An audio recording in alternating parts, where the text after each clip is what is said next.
Welcome back to Coliseum Chronicles.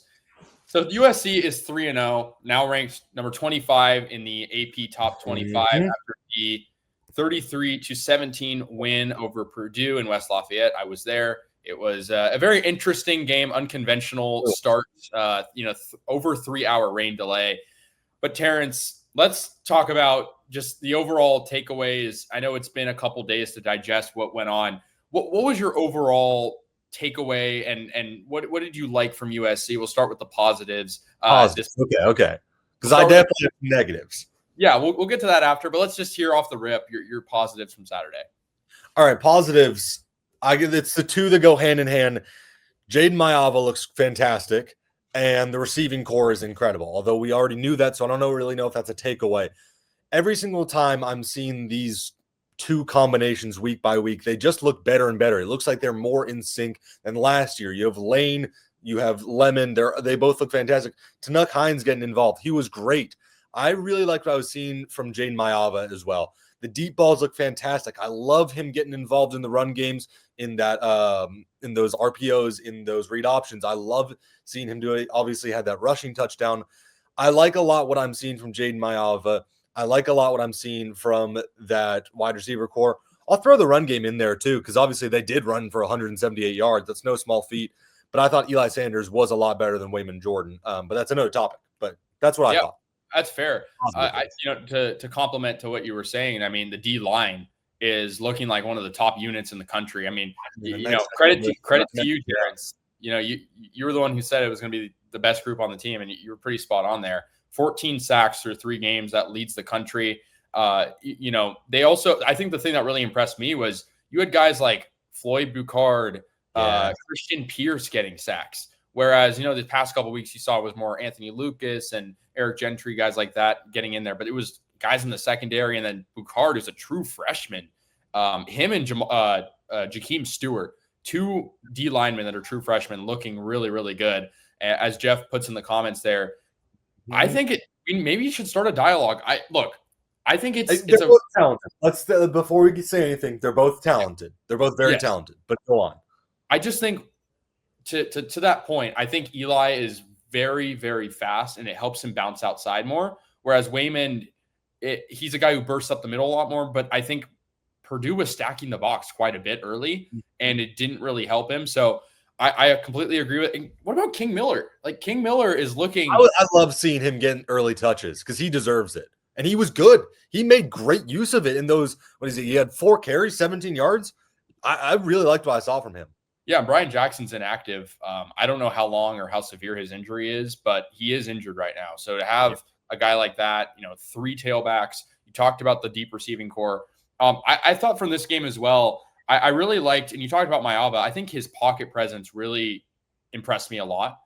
He had a couple of throws that were questionable, but I thought overall his composure, whenever he had time, and the offensive line, whenever they gave him time, he was looking for Jacoby. And Jacoby is a guy, you throw up the ball to him, it's 50-50. I like those odds with Jacoby Lane. So, yeah, I definitely agree there. But let's move on to maybe some of the stuff that we could critique a little more. Terrence, obviously USC gave up 17 points. They had 3 takeaways on defense, including a pick 6. But what to you stood out from maybe some of the negatives on USC side? I don't want to steal both of them because there's 2 really obvious ones to me, and I'll let you say the incredibly. I don't even know how to put this into words, but the incredibly detrimental one, I guess that works of what is really going wrong. The one I will start with, the red zone offense is not good. It is not very good at all. It is like you get within the 20-yard line and Lincoln Riley forgets how to call plays. It is very concerning to me because it is just strange. I'm not saying it's bad. Ryan Sierra getting some great reps in. Good to see him out there. The backup kicker, he stepped up. Obviously missed one earlier this week, or in this game, I should say, but he still hit 4. I am concerned with how not consistently scoring touchdowns they are. That's what I think. So you can add on to more of that. I just think they get into the red zone and the play calling makes no sense. For example, first drive, get the ball, they get it to about like the 2.5, 3 yard line, I want to say, and Riley calls a swing screen out to Wayman Jordan out of the backfield. what are we doing, dude? Yeah.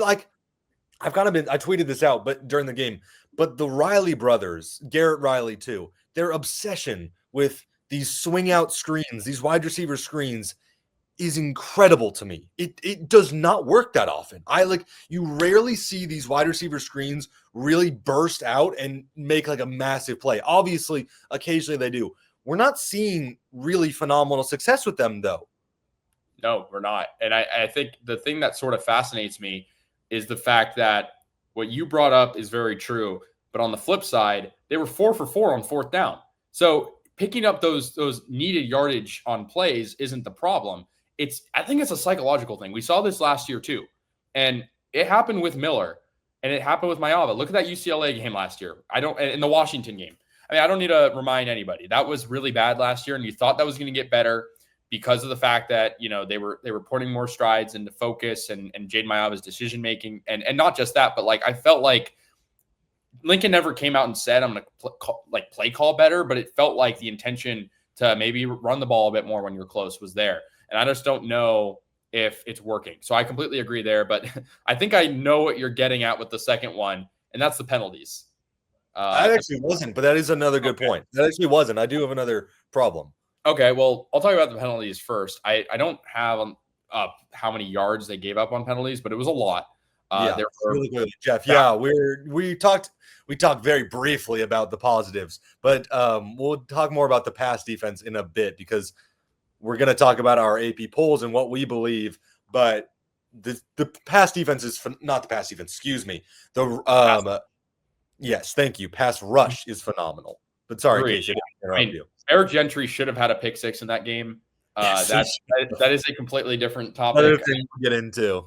Yeah, Lincoln Riley was on Trojans Live today and stressed that a lot. I mean, I think that's a play that you have to sort of just put behind you, that first touchdown by Purdue.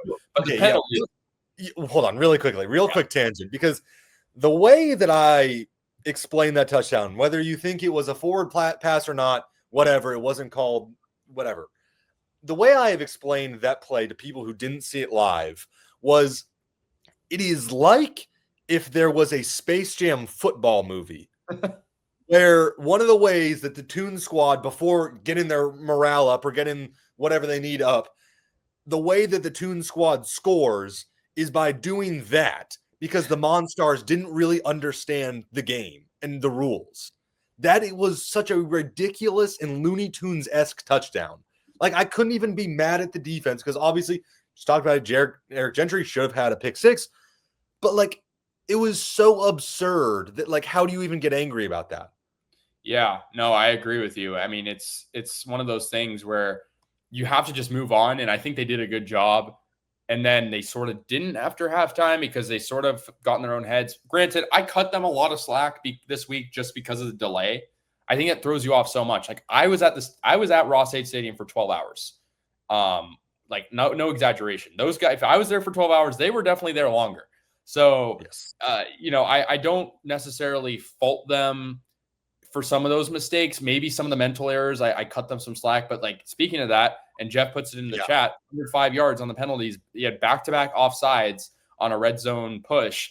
You had, hands to the face, I think, in there again. You also had the most obvious one, jumping over the blockers on the punt, which was basically, and Lincoln said it himself in the press conference, it was basically a turnover because if you don't do that, you get the ball. And it led to, I believe that was a touchdown drive or a field goal drive, something like that, a scoring drive for Purdue.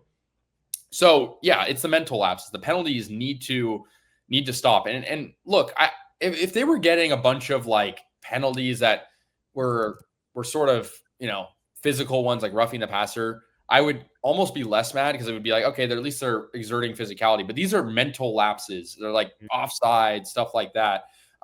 So, yeah, another guy I want to shout out, though, who I think has been really good as a linebacker is Jaden Walker.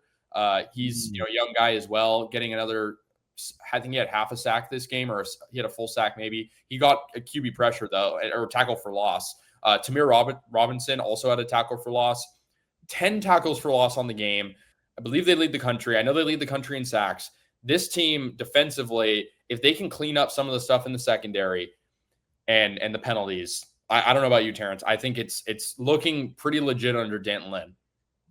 Yeah, that we were talking about a little bit earlier. That pass rush is really something. It is incredibly good. Now, also you can credit that to Eric Henderson because I think he has been fantastic. Yeah. But that pass rush has been phenomenal. It is the part of the defense where I think like I am not concerned at any time about the pass rush. I know that they're going to get home. I know that they are going to get some sort of push on the line to put some pressure on the quarterback. Really quickly, though, Kasey, I'm going back to the penalties thing because I don't know if you saw me. My eyes were darting around my computer because I was looking at the various box scores.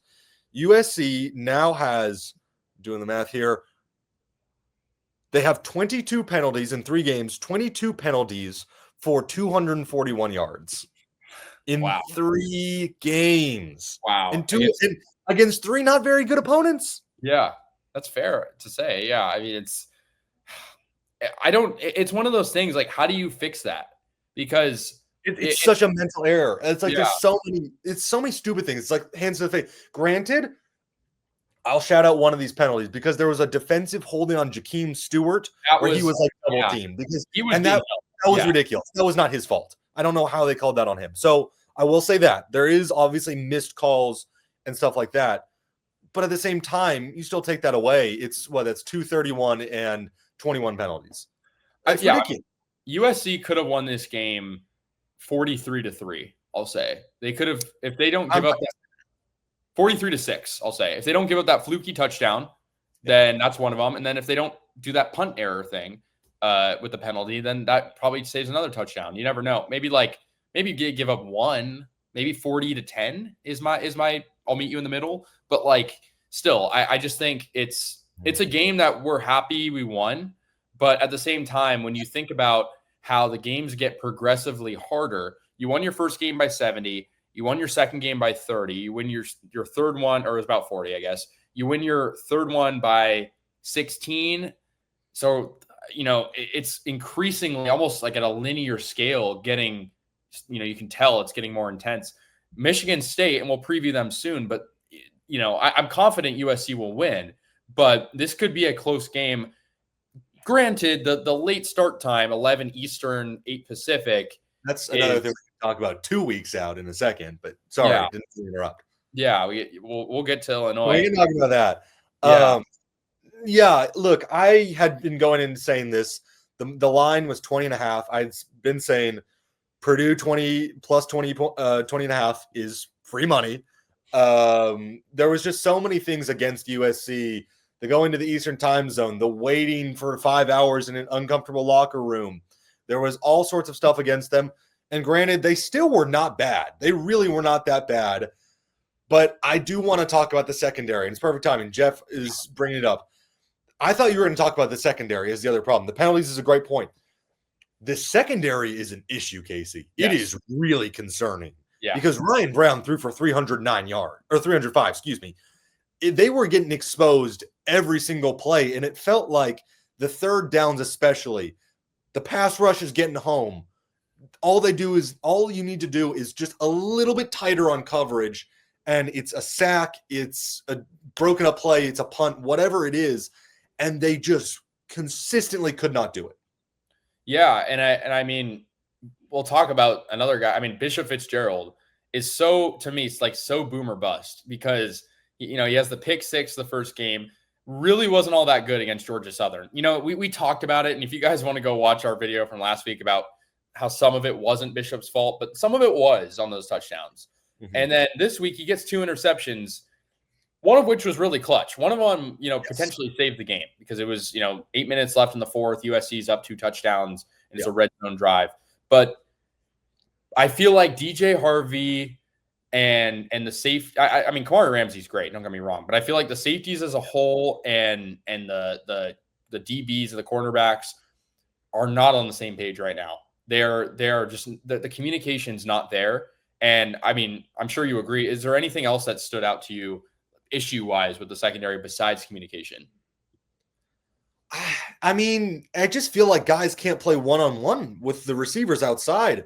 I mean, we'll look at the touchdown in a second. It just feels like the people playing man are just not quite up to the standard. And the way that teams are moving the ball down the field is really frustrating. because they are consistently, I've been thinking about this, because at what point do you take it with like a grain of salt? Because they are bend, don't break. They are not breaking. They're not giving up a lot of scores. And of course, there's that goofy touchdown. So, you can't even really be angry about that. But like, it just feels like all these teams are moving the ball on them, and they're not good teams. They're not very good. So that's why I have concerns, because once you get into those better teams, you get into the Illinois, I'll throw Michigan in there, Notre Dame, Oregon, those teams can move the football at will. Yeah. So what is that going to look like? Which is a little surprising. We can talk about Notre Dame.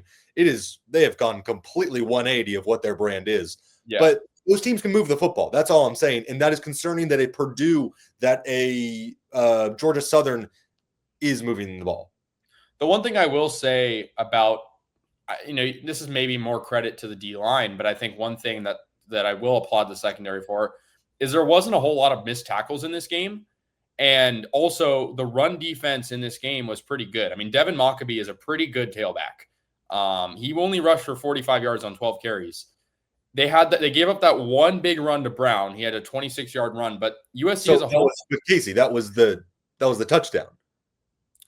You're right. It was a backwards pass. Yeah. Yeah, you're right. Good point. But he also had a couple other runs that he was able to dance outside the pocket a couple times on third down. But overall, only allowing 52 rush yards on 28 carries. Granted, I think sack yards are counted. That's what I was going to say. Sack yards are accounted for. So I don't have the exact number here. Yeah. But you do have to take into account that there were 5 sacks. So same point. Yeah. I mean, same point applies though. You're only giving up 52 net yards on the ground. Yeah. That's 2 yards per carry. That's pretty good. And I know that the secondary doesn't get much credit for that as much, just because you're still giving up 305 yards in the air, and I completely agree. But I do think the tackling was better this game. I don't remember there being egregiously missed tackles. I'm trying to think, there was one, and I'm forgetting who the perpetrator was. Someone in the DBs who had one missed tackle, I should say, that was really pretty egregious. Okay. I'm forgetting who, but no, you're right. It wasn't bad. It just wasn't fantastic. Nothing other than the pass rush stands out to me as good. And that's a problem, because I think back to 2022. You weren't even on campus yet. You were still a senior in high school. But you have a great pass rusher like Tuli Tuipulotu. Yep. And he finishes with 13 sacks, I want to say. The pass rush gets home, but the DBs can't do anything. That was my problem with that. And that year, they also forced 27. They forced 27. I think total turnovers, maybe interceptions. It was a lot. It was top 3, but it was bad. It doesn't make sense, because you look at the talent in the secondary. DJ Harvey is supposed to be an early NFL draft prospect. Bishop Fitzgerald, who's been very solid so far. Kamari Ramsey, who's the reason why Jaw Jarrett gets that pick 6. And his ability to do stuff in the secondary too. The talent is there. I don't think there's any discrepancy of talent in the secondary. I mean, is there really a guy that stands out to you that's why is he starting? I know Jeff's put it in the chat, you're burying. I agree, you're burying Kamari at the nickel, and he taught. I was at practice last week, and I don't think he likes playing it. Honestly, I don't think so. I think it's because you have Bishop, and you have a pretty talented safety room. You're trying to get more guys in. You're a lot deeper at safety than you are corner, but I still think that doesn't make a lot of sense. I'd still so much rather have Kamari back as one of those final guys there. So I don't know. It doesn't make sense to me. Yeah, and I mean, to some of these guys' credit, Braylon Conley's a young guy. I don't think he got that many snaps this week. I think he did make his first career start, though. I remember hearing that in practice. But, there are some young guys, but at the same time, it's just got to be better. You're playing against teams that maybe they're experimenting. Maybe they're still using a little bit as experimentation. And maybe it's at this point, everyone is thinking down the road to those games like Illinois, Notre Dame, where those are the games that really everyone is concerned about, and everyone wants, not even concerned, everyone is excited about, because those are the fun games. Yeah. So maybe you're just thinking way down the road, and your mind isn't necessarily on a Purdue, on a Georgia Southern. But I still think I don't think that's a good enough excuse. Yeah. I mean, yeah, you think about stuff like you don't want to get injured early on. Like, Yeah. I understand. But, like, the guys say it every time. We take every game, no matter home or the road, the same, which I think is true to a certain extent. So, yeah, I mean, if this game is played at the normal time, 3:30 Eastern, I'm just going to say, like, I think the secondary is probably cleaner. And I know that's, like, a weird connection. But it's, like, I think, like – that's the problem. It's a weird thing you just have to think about. It's weird. Yeah. That's why I sort of like, I know we've been talking about that, like harping about the negatives a bit, but like I still take this game with a pretty big grain of salt because of the opponent and because of the conditions. Like it's just it's very hard to tell in a game like this. Granted, it is the problem with playing like real. I don't want to. No disrespect to Purdue, but it's the problem with not playing meaningful football until late September.